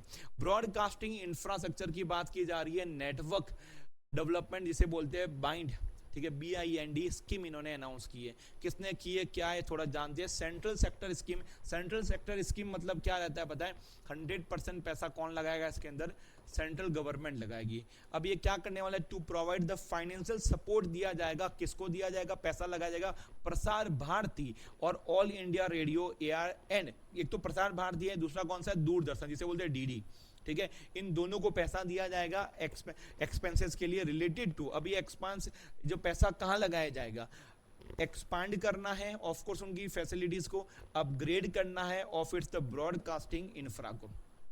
ओवरऑल सरकार चाहती है कि इनके जो दो ये ब्रॉडकास्टिंग वाले जो चैनल्स हैं उनके ऊपर पैसा लगा जाए, उसे थोड़ा अपडेट किया जाएगा, थोड़ा मॉडर्न किया जाएगा, एक्सपांड किया जाएगा, ये करना चाह रहे हैं, ठीक है। तो central government will establish the Akashvani केंद्र, कहां पर, उज्जैन के अंदर ये केंद्र भी एक सेटअप करने वाले हैं, under the broadcasting infra and network development scheme, जिसे बाइंड बोलते हैं। कितना पैसा खर्च करने वाले हैं, तो लगभग 2540 करोड़ पैसा, इतना करोड़ रुपया लगाया जाएगा। तो पैसा भी अच्छा खासा लगाया जा रहा है, ठीक है।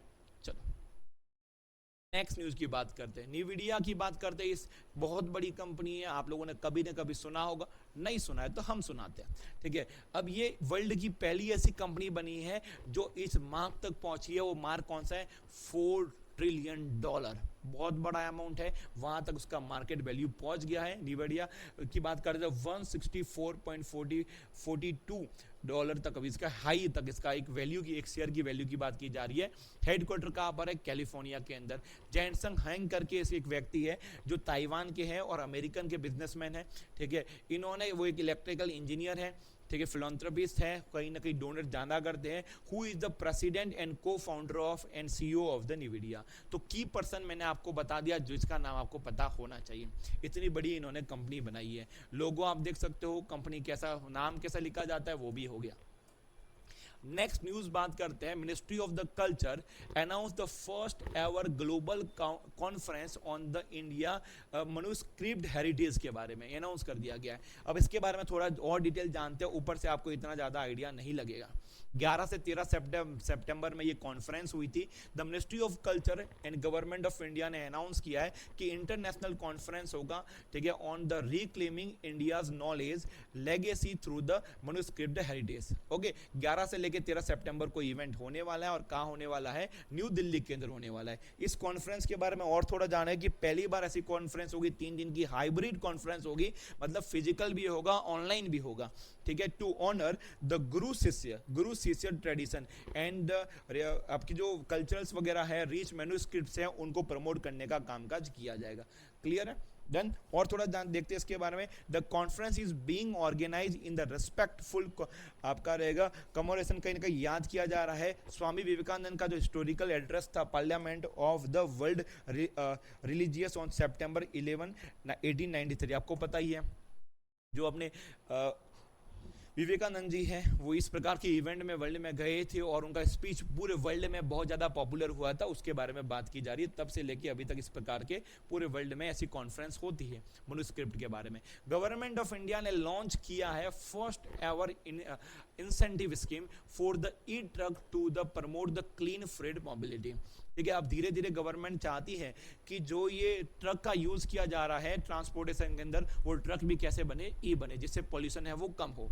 ठीक है, तो इसके लिए क्या दिया जाएगा, इंसेंटिव दिया जाएगा, जिससे क्या आएगा, जल्दी ही जो इसके ओनर्स है, ट्रक्स के ओनर, वो शिफ्ट हो जाए इलेक्ट्रिकल के अंदर, उनको बेनिफिट दिया जाएगा, तभी तो जाके वो शिफ्ट हो गए, अदरवाइज तो कैसे होंगे।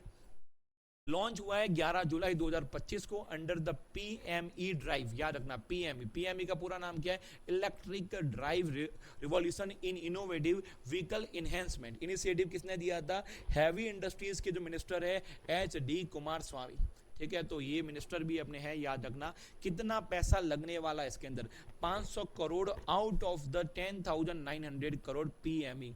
ठीक है, टोटल बजट तो बड़ा है, उसमें से 500 करोड़ स्पेसिफिक ई ट्रक के ऊपर खर्च करने वाले हैं।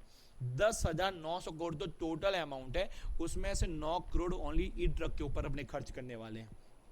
टोटल कवर कितना रहेगा, aim to support of the deployment of the approximately 5,600 electric truck हम नेशन वाइड सेटअप करने चाहते हैं। सरकार चाहती है कि 5600 ट्रक्स हैं वो कहीं ना कहीं फटाफट ई ट्रक में शिफ्ट हो, ऐसा हम ये प्लेटफॉर्म क्रिएट करना चाहते हैं, पैसा देना चाहते हैं, बेनिफिट देना चाहते हैं। Under the scheme demand initiative will be extended to N2 and the N3 category electric trucks as defined under the central motor vehicle rules. अब बोले ये सर ये N2 और N3 क्या है, उनके लिए इन कैटेगरीज के लिए ट्रक्स को बेनिफिट दिया जाएगा। ठीक है, तो एक काम करते क्यों ना N2 और N3 कैटेगरी के बारे में थोड़ा जाने, ठीक है, जितना आपने जरूरत है। देखो N2 कैटेगरी के अंदर कैसा रहेगा, जो ग्रॉस, जिसे GVW के तहत कहीं ना कहीं इन कैटेगरीज को सेपरेट किया गया है। ठीक है, तो gross vehicle weight above 3.5 ton and up to the 12, 3.5 से लेके 12 टन तक है तो N2 कैटेगरी के अंदर आएगा, और अगर 12 टन से लेके 55 तक है तो आपका रहेगा N3 कैटेगरी। तो कैटेगरीज भी अपने को पता होना चाहिए, जब पेपर को टफ करना है तो डिटेल में क्वेश्चन पूछे जाते हैं। ठीक है, इंसेंटिव रेट कितना पैसा दिया जाएगा, कितना इंसेंटिव दिया जाएगा, बायर्स को दिया जाएगा 2.7 लाख से लेके 9.6 लाख पर ट्रक, इतना बेनिफिट दिया जाएगा पर ट्रक ओनर को। ठीक है, जब वो बाय करना जाएगा तो इतनी उनको पैसा दिया जाएगा, with variation based on the battery size. इसमें वेरी भी कर सकता है, तभी तो एक रेंज बताई गई है कि भैया कैसी बैटरी साइज है, कहां से की है, वगैरह वगैरह। तो इसमें कुछ टर्म्स और कंडीशन है, उतना डिटेल में अभी मैं नहीं जा रहा। Must scrap as old diesel truck of the equal और द हायर GVB। तो कहीं ना कहीं जो पुराना उनका ट्रक है उसको स्क्रैप में निकालना पड़ेगा, तब जाके ये बेनिफिट दिया जाएगा। ठीक है, तो ये सब चीजें जो मैंने आपको बता दी, क्लियर है, डन है। ठीक है, तो गवर्नमेंट देखो क्या क्या चीजें कर रही है, कितना पैसा लगा रही है, ये सब सही डायरेक्शन में जाए तो मजा ही आ जाए, देश कहीं ना कहीं आगे बढ़े। ठीक है, Maratha military landscape of the India inscribed in UNESCO world heritage sites. देखो यूनेस्को की हेरिटेज साइट्स है वो ऑलवेज न्यूज में रहती है, चाहे आप कोई सा भी पेपर की तैयारी करो ये एग्जाम में पूछा ही जाता है। ठीक है, अब यूनेस्को जो हेरिटेज साइट्स है ना, एक्चुअली यूनेस्को 2 प्रकार की साइट्स लॉन्च करता है, एक तो रहता है हेरिटेज साइट जो भी न्यूज में, एक रहता है इंटेंजिबल्स रहती है जो दिखती नहीं है, वो इंटेंजिबल वो भी आती है, वो न्यूज में आएगी तो मैं आपको बताऊंगा। अभी हेरिटेज साइट की बात की जा रही है। ठीक है, तो 47 नंबर का सेशन हुआ है, कहां पर हुआ है, पेरिस के अंदर, यूनेस्को वर्ल्ड हेरिटेज साइट का कमेटी का हुआ है। इसके अंदर मराठा मिलिट्री का लैंडस्केप, जो आपको पता है मराठा एम्पायर था, ठीक है, उसके वो काफी बड़ा था, उसके अंदर बहुत सारे फोर्ट्स वगैरह बनाए गए थे, और वो सब के सब फोर्ट्स है ना, वो अब हेरिटेज साइट के अंदर हमने क्या कर दिया है, लिस्ट के अंदर ऐड कर दिए गए हैं। ठीक है, सब आपको पता है ये फोर्ट्स तो काफी ऊपर होते हैं। ठीक है, तो उनको सब का सब इस लिस्ट के अंदर रखा गया है। मराठा मिलिट्री लैंडस्केप, तो कहीं ना कहीं ये बताता है कि वो लोग ये जो इनको जो फोर्ट्स वगैरह थे, जो इनके साइड्स है, ये कहीं ना कहीं एज देती थी दुश्मनों के ऊपर, ठीक है, उनको ये एज देने का कामकाज करता था, और उस समय इतने एडवांस लेवल के इन्होंने किले बनाए थे। Okay, network of the 12 strategic fort, कितने सब मिला के फोर्ट है, 12 फोर्ट है, और 12 के नाम भी आपको इधर मिल जाएंगे, ठीक है। फोर्ट इन द, अब जो महाराष्ट्र है उसकी बात की जा रही है, बिल्ड बिटवीन द 17 से 19 सेंचुरी, 17 से लेके 19 सेंचुरी के अंदर 12 फोर्ट ये बनाए गए थे, ठीक है। और ये आर्किटेक्ट वगैरह एकदम यूनिक था, उनका बढ़िया था। एक फोर्ट का फोटो मैंने आपके सामने रखा हुआ है, ठीक है, जिससे ऊपर से वो इजीली सर्विलेंस कर सकते थे, ठीक है, जिसके अंदर उनके नाम है रायगढ़ हो गया, प्रतापगढ़ हो गया, पन्हाला है, शिवनेरी है, लोगांड है, ठीक है, विजय दुर्ग है, ठीक है, सलार है, खानदेरी है, जैसे ये सब इधर आपके नाम के सामने। तो 12 में से इतने 12 में से आप देखोगे तो 11 तो महाराष्ट्र के अंदर है, और एक है तमिलनाडु के अंदर। तो आपको तमिलनाडु वाला आपको पहले याद रखना है, क्योंकि वो एक ही है ना, तो इसका नाम है झिंगी फोर्ट, ठीक है। तो सलार, शिवनेरी हो गया, लोआंग, ये सब मैंने आपको बता दिया, सिंधु दुर्ग हो गया, विजय दुर्ग हो गया, पनाला हो गया। तो इनके क्या नाम याद रखने, एक बार आप गो थ्रू हो जाना बस, ठीक है। Developed during the rise of the Maratha empire, जब भी मराठा एम्पायर जब आगे बढ़ रहा था उस समय ये सब के सब बनाए गए थे, ठीक है। और बस, ठीक है, तो ये सब के नाम है, 12 है। यूनिक फीचर की बात करते हैं, ये फोर्ट है वो ऐसा नहीं कि सब ऊपर ही आए थे। देखो ये वाले आप, बाकी तो आप जैसे आपके पास पीडीएफ आ जाएगी तो और डिटेल में अच्छे से पढ़ लेना। तो हिल फोर्ट की बात करते हैं तो ये सब के सब हिल फोर्ट है, ठीक है। ये आइलैंड वाले फोर्ट्स हैं, और ये आपका प्लेटो और फॉरेस्ट एरिया के अंदर आए थे ये वाले। तो तीनों को मैंने क्या कर दिया, सेपरेट करके आपके सामने लिस्ट रख दी। देखो ये बैंक वाले पेपर में इतना डिटेल में नहीं पूछा जाता, बट एसएससी है, यूपीएससी है, ठीक है। अभी जो आईबी का एसीईओ आईओ करके भी जो भी जस्ट नोटिफिकेशन आया, तो वहां पर इतना डिटेल में क्वेश्चन पूछा जा सकता है। तो ये रीजन की वजह से मैंने क्या कर दिया, थोड़ा डिटेल इसमें ऐड कर दिया, ओके। और कुछ अपना कोई ऐसा कोई खास पर्पज नहीं था, ओके। यूनेस्को के बारे में थोड़ा जानते हैं, यूनेस्को हेरिटेज साइट के बारे में जानते हैं, ठीक है। ये तो सब क्या अपने इंडिया में जो आपकी पास मराठा एम्पायर का जो हेरिटेज लिस्ट के अंदर रखा उसके बारे में, ठीक है। तो a site inscribed for the outstanding universal values, कहीं ना कहीं जो ऐसी साइट को ये सेलेक्ट करते हैं जिसका काफ़ी वैल्यू हो कल्चरली, ठीक है, नेचुरली हो, मिक्स हेरिटेज हो, ठीक है। तो उनको ये नॉमिनेट करते हैं, गवर्न करते हैं। 1972 से गवर्न किया जा रहा है, वर्ल्ड हेरिटेज कन्वेंशन हुआ था उसके थ्रू, ठीक है। तो वो ये लोग क्या करते हैं, उसको टारगेट करते हैं, उसको इस लिस्ट में रखते हैं, और उसके आने वो वर्ल्ड वाइड वो फेमस भी होता है, एक टूरिज्म वो उस देश के अंदर बनता है। इंडिया का ग्लोबल रैंकिंग एक बार देखते हैं कि इंडिया पास कितनी ऐसी साइट है। तो इंडिया के पास देखा जाए तो टोटल 44 वर्ल्ड हेरिटेज साइट्स है। अच्छी बात है, जुलाई 2025 तक फ्यूचर में ऐड होती जाएगी, जैसे ऐड होती जाएगी मैं बताऊंगा, ठीक है। रैंक अगर बात करते हैं, 6ठे नंबर का आता है ग्लोबली, और एशिया के अंदर अपने सेकंड नंबर पे है। चाइना नंबर 1 पे आता है, just behind the China, China number 1 पे है, ठीक है। जब एशिया की बात की जा रही है उस समय ग्लोबली हमारा रैंक है 6ठे नंबर का। और हमारी 62 साइट्स हैं ना, वो करंटली क्या है, इंडिया की टेंटेटिव लिस्ट के अंदर है। तो 62 ऐसी साइट्स है जो फ्यूचर में ऐड हो सकती है। अगर ये ऐड हो जाए स्पीड के साथ में, तो क्या कर सकते हैं, हम चाइना को पीछे छोड़ सकते हैं, ठीक है। चलो, गवर्निंग एजेंसी की कौन इसे अपने इंडिया के अंदर देखता है, तो एएसआई का नाम आप लोगों ने सुना होगा, archaeological survey of India, the nodal agency for the heritage management and proposal. India is a member, India कब मेंबर बना था, इंडिया मेंबर बना था यूनेस्को का, बना था 2021 से लेके 25 तक मेंबर है। सॉरी, मेंबर बना नहीं था, अपने बात कर रहे हैं कि वर्ल्ड हेरिटेज कमेटी है ना, कमेटी के मेंबर की बात की जा रही है, तो वो रहेगा 2021 से लेके 25 की बात की जा रही है। क्लियर है। चलो, द्रौपदी मुर्मू जी, ठीक है, अपने इंडिया के कौन है, प्रेसिडेंट है। इन्होंने नॉमिनेट किए 4 एमिनेंट पर्सनालिटीज जो राज्यसभा के अंदर, आपको पता ही है, ठीक है। इसका पॉलिटी वाला जो कॉन्स्टिट्यूशनल है वो भी डिटेल में आपको बताऊंगा। प्रेसिडेंट के पास पावर रहता है कि वो डायरेक्टली राज्यसभा के अंदर 12 लोगों को नॉमिनेट कर सकता है, और ये है 4 लोग आपके सामने, उनका नाम आप देख सकते हो। उज्जवल निकम करके ये एक लॉयर है, काफी फेमस है, ठीक है। एक मास्टर करके सोशल वर्कर है, जिसका नाम है आपका रहेगा सदानंदन है।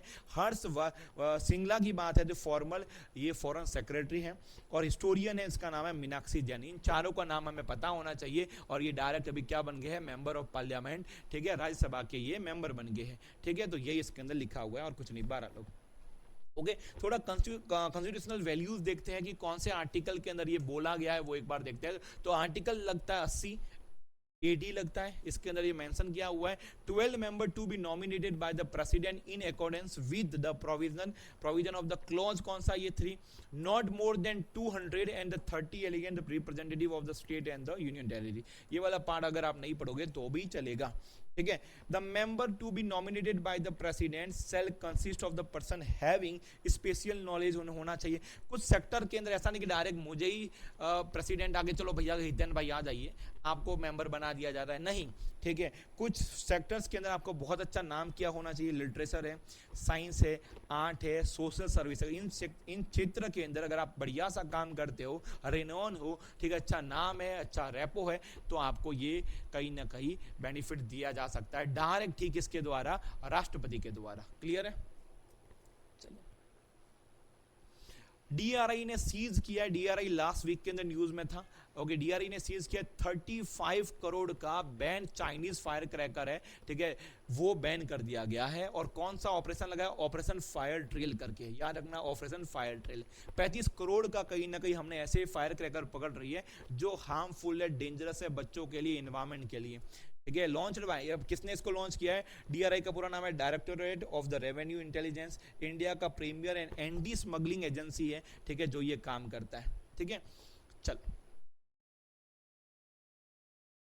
केरला का एक पुलिस स्टेशन है जिसका नाम है आपका अर्थुनकल करके पुलिस स्टेशन है, वो ऐसा पहला स्टेशन बन गया है, ठीक है, जो फर्स्ट आईएसओ सर्टिफाइड स्टेशन है, ठीक है। वहां पर जो स्टैंडर्ड्स है वो इंटरनेशनल लेवल के है, उनको बिड कर रहा है, तो इसका नाम भी हमें पता होना चाहिए। For the law and order enforcement, complaint handling हो गया, क्राइम का इन्वेस्टिगेशन हो गया, स्टाफ कंडक्ट हो गया, पब्लिक फेसिंग एम्यूनिटीज है, वो सब के सब ये एक आईएसओ लेवल की पहुंच गई है, तो अच्छी बात है ये, ठीक है। केरला का आपका पुलिस स्टेशन है, ये आप याद रखना, ठीक है। फोटो भी आप देख सकते हो, इनको ये प्राइज दिया जा रहा है। ICG carries out rescue operation for the US sailing vessel Sea Angel, Sea Angel ये आप देख सकते हो, ठीक है। Indian coast guard carried out the rescue operation for the US sailing vessel sea angel, ठीक है। तो यूएस का एक सेलिंग वेसल है जिसका नाम है सी एंजल, उसको रेस्क्यू करने के लिए अपने इंडिया का आईसीजी ने एक ऑपरेशन कंडक्ट किया जिसका, ठीक है। और जो कौन सा यूएस का सेलिंग वेसल है, अब वो आप याद रखना, सी एंजल आपको याद रखना है, ठीक है। और which was stranded about the 52 nautical miles south east of the Indira point. Indira point आपको कहाँ पर है? अंडमान एंड निकोबार, ठीक है। इंडिया का जो सदर्न मोस्ट वाला पॉइंट है उसे क्या बोलते हैं? इंदिरा पॉइंट बोला जाता है, ठीक है। सब्सिक्वेंटली द आईसीजी शिप, अपना कौन सा शिप है जिसे कहीं ना कहीं से डिप्लॉय किया गया बचाने के लिए, तो उसका नाम है राजवीर। आईसीजी शिप जिसका नाम Rajveer was deployed and it established the communication with the stranded crew and conducted on the on side assessment. तो कहीं ना कहीं हमने जो ये का जो इसका नाम है क्या, वेसल क्या है, सी एंजल, उसके साथ हमने कम्युनिकेशन हमने कर लिया है। और इसके अंदर क्या कर रहे हैं कि हमने बचाया गया two crew near the Indira Point, ठीक है। 2 लोगों को इसके अंदर बचाया भी गया। इसमें देख लेते हैं, the yard was successfully towed and the escorted in the Campbell Bay the harbour. तो कहीं ना कहीं इस यार्ड को बचा लिया गया है इंडिया के आईसीजे राजवीर के द्वारा, ठीक है। अब बाकी की डिटेल आपको इतना डिटेल में जाने की जरूरत नहीं है, जो ये बस इसके नाम आपको याद रखना, सी एंजल, ठीक है। चलो, अब आगे लास्ट न्यूज आज की है, वो है वर्षा देश पांडे ने जीता है यूएन पॉपुलेशन अवार्ड। ये है मैडम जिनका नाम है वर्षा देश पांडे, ठीक है। 14 नंबर का ये यूनाइटेड नेशन पॉपुलेशन अवार्ड था जो इनको मिला है। वर्षा कौन है इनके बारे में जानते हैं, तो सेक्रेटरी है किसकी, दलित महिला विकास मंडल ऑफ इंडिया। तो इंडिया की तरफ से कोई ऐसी पर्सनैलिटी है जिसको ये अवार्ड दिया जा रहा है, तो हमें तो पता होना ही चाहिए, ठीक है। क्लियर है, ठीक है। Has been awarded for 2025 UN population award for the campaigning gender equality in India, okay. Varsha Deshpande के बारे में और देखते तो ये मैडम कहाँ की है, सतारा की है। सतारा कहाँ पर है, महाराष्ट्र के अंदर। Satara based advocate whose commitment towards the saving the girl child, तो ये कहीं ना कहीं क्या करती है, गर्ल चाइल्ड को बचाने का कामकाज करती है। Led her the launch ambitious campaign and the conduct sting operation to prevent the sex selective abortion, ठीक है। तो इन सबको ये प्रोटेक्ट करने का कामकाज करती है, तो काफ़ी नोबल वर्क करती है और उनको कहीं ना कहीं अप्रिसिएट भी किया गया है डायरेक्ट, किसके द्वारा, यूएन पॉपुलेशन अवार्ड दिया गया है। तो ग्रेट, अच्छी बात है। यूएन पॉपुलेशन अवार्ड के बारे में थोड़ा जानते हैं। ईच ईयर, हर साल ये कमेटी क्या करती है, इस प्रकार के अवार्ड देती है, ऑनर करती है। और अवार्ड कब स्टैब्लिश हुआ था, 1981 के अंदर वॉज फर्स्ट प्रेजेंट किया गया था 1983 के अंदर। It consist of the gold medal, इसमें गोल्ड मेडल दिया जाता है, डिप्लोमा दिया जाता है और कुछ पैसे भी दिया जा रहे हैं। क्लियर है? चलो, तो इसी प्रकार आज का सेशन हो जाता है कंप्लीट, समाप्त। काफ़ी चीज़ अपने देखी, डिटेल में देखी। आई होप चीज़ें आपको मज़ा आया होगा पढ़ने के। ठीक है, सेशन अच्छा लग रहा है तो आप इसको शेयर करो, ठीक है, लाइक भी करो, कमेंट करना चाह रहे हो, एक मैंने आपको क्वेश्चन भी दिया था वो भी आप कमेंट कर सकते हो। ठीक है, अच्छे से देखो, उसके बाद में पीडीएफ को रीड करो और बाद में क्या करना है आपको, ठीक है, टेस्ट देना है। चलो, मिलते हैं नेक्स्ट सेशन के अंदर, नेक्स्ट वीक के अंदर। Thank you so much guys.